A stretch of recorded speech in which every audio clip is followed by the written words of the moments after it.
Hi, I'm Glenda Wendy Shuttleworth, spiritual trainer, coach, counselor, certified transformation and change agent. What I'm talking about today is what are your codependent patterns, power plays and games you play in your life. We all play games, big games, little games, whether we admit it or not, we all play games on some level or another.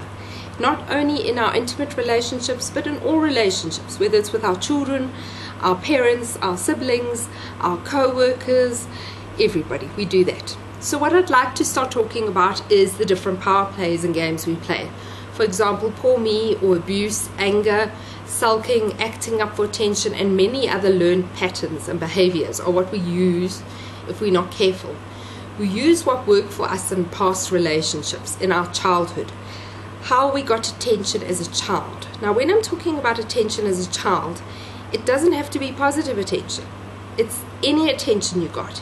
So if a child isn't getting attention in a positive way, it will act in an inappropriate or a dysfunctional way to get attention. And in adulthood, we unfortunately do these on some level again. So, for example, I found out early in my life by watching my mother that running away instead of confronting the situation and sticking it out was easier. My mother was divorced my father when I was 3 years old, and this had a big impact on my life, especially seeing the energy pattern behind it. This learned pattern I expressed by running. When I was not running, I tended to be clingy or dependent, desperately looking for love and confirmation of myself in another. I also was abused as a child and late in my life, and seeing the energy pattern behind this helped me realize the patterns people play, identify them, and develop different techniques to get over them. Some people become distant or avoiding, which allows them to feel safer in the relationship or situation, as they let no one near them. If they are not near you, how can they hurt you? They can't hurt you, but you're hurting yourself much more. I want you to start thinking, are you clingy or avoiding? Or what are your learned codependent patterns? The joke of our pattern is that we think they will lead us to happiness. They will get us attention and happiness. In reality, they are what keep true happiness away. What I'm suggesting is we accept all our puzzle pieces, all our patterns, goods, bads, our little bits that we've picked up along the way.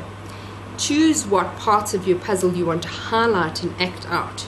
You never get away or rid of other, your negative patterns, but you can choose to live consciously and not live them out in your day-to-day life. Remember, you may have been given the puzzle pieces, but it's up to you to choose them. You're an adult. You can choose to accept them or not.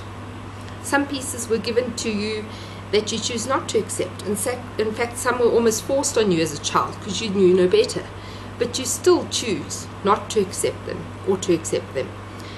What I want you to start thinking about is to start asking yourself, what were your mother's and your grandmother's relationships like?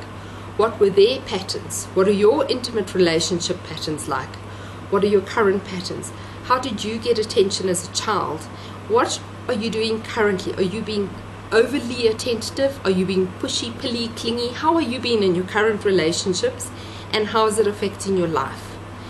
If you enjoyed this information and would like to receive more information, please visit www.soulrelationshiprescue.co.za and enter your email address, and you will get free information, help to design to help you live your best life for you. Thank you, and I wish you the best.